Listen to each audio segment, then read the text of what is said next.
നമ്മളൊക്കെ ആലോചിക്കാറില്ലേ നമ്മൾക്ക് എന്താണ് കിട്ടിയത് എന്ന്?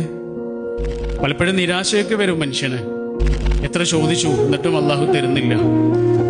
നിരാശ എത്ര പെട്ടെന്നാണ് മനുഷ്യനെ പിടികൂടുന്നത്. ചെറിയ ചെറിയ നിരാശകളുടെ പേരിൽ നമ്മൾ നമ്മുടെ അനുഗ്രഹങ്ങളെ എത്ര പെട്ടെന്നാണ് മനസ്സിൽ മായ്ച്ചു കളയുന്നത്. അപ്പോഴൊക്കെ നമ്മൾ ആലോചിക്കേണ്ടത് ഒന്നും കിട്ടാതെ പോയ റസൂലിനെയാണ്. ഉപ്പയെ കണ്ടിട്ടില്ലാത്ത കുട്ടിയായിരുന്നു, ഉമ്മ നഷ്ടപ്പെട്ട കുട്ടിയായിരുന്നു. എത്ര കുറച്ച് വിഭവങ്ങൾ കൊണ്ടാണ് ജീവിച്ചത്. എത്ര അനാഥത്വവും സങ്കടങ്ങളും പേറിയ ജീവിതമാണ്. സന്തോഷങ്ങളൊക്കെ തിരിച്ചു വരികയുള്ളൂ. വറ്റിവരണ്ട ആ ജീവിതത്തിൽ പൂക്കളും ചെടികളൊക്കെ പിന്നീട് വിടരുകയായിരുന്നു. എൻ്റെ ജീവിതത്തിലും ഇങ്ങനെ സംഭവിക്കാലോ. ഇന്ന് വരണ്ട് കിടക്കുന്ന എൻ്റെ ജീവിതത്തിൽ നാളെ പൂക്കൾ വിടരാലോ.